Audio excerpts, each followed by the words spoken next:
So, what have we learned? Just a few things from our sort of insights and what we've learned over the past 6 months or so of a more public existence. It certainly felt like 2015 was a year of news and tech companies for lots of reasons, not just us. It's rare that we put our competitors on a slide, but obviously there's lots going on, and we certainly acknowledge that. Whether it's Snapchat Discover, we've got Facebook Instant Articles, Twitter Moments. It really felt like a bit of a year that news and tech. And again, you could sort of dive into the more controversial pieces of this if you wanted to, but it certainly felt like a year where this was being talked about and focused on a lot more by tech companies, which is something that we're excited about. There are plenty of different innovation centers popping up every time we turn around. There's another lab, or you can see the lab is probably being a little overused at this point. But it's kind of cool to see that so many different newsrooms are thinking about this stuff, and it's it's great. We would love to think of a way to sort of work with all of these folks on different projects that they're doing too, sort of bring all the labs together. Data journalism is no longer just some lowly person sitting off in a corner trying to plot things on a map. It's really become much more mainstream. Journalists are expected to understand the value of data and how to present it, and how that works, which is really cool. And so we'll see where that trend continues in 2016.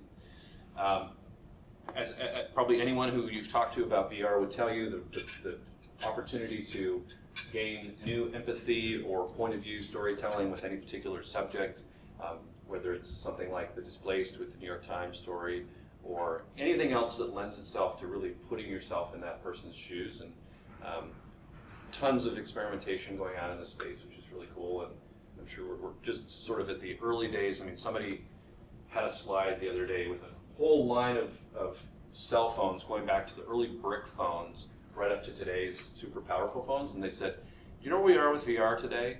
We're over here, like one phone over from the brick phone, right? So there's just so much that's happening at a fast pace with that, but we're curious to see where it goes. And then, just the ways to kind of visualize data have changed dramatically.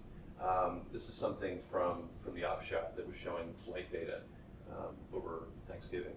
And it's not, this is the kind of thing that doesn't require a computer scientist necessarily. This is not something that, you have to take tons of programming courses for. There are a lot of tools out there today that make this possible for journalists to do of any sort of level, depending on the time you can take to just dig into it a little bit.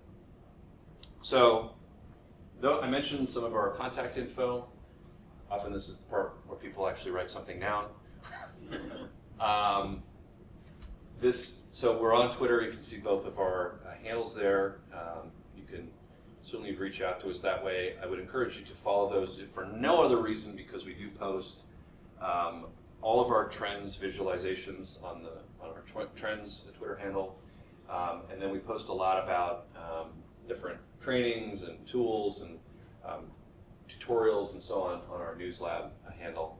And then the last email address at the bottom there, newslabsupport@google.com. This is an alias that about half the team is on to triage questions about products, something didn't work, trying to do this with fusion tables, can't get this map to render, etc. So there's, I would say, a few of us on the team that are, and I don't count myself among them anymore, but there are a number of people who are very technically oriented and can often answer these questions in a short amount of time, or steer them to the right people internally at Google, which is often half the challenge, just figuring out who can answer these questions.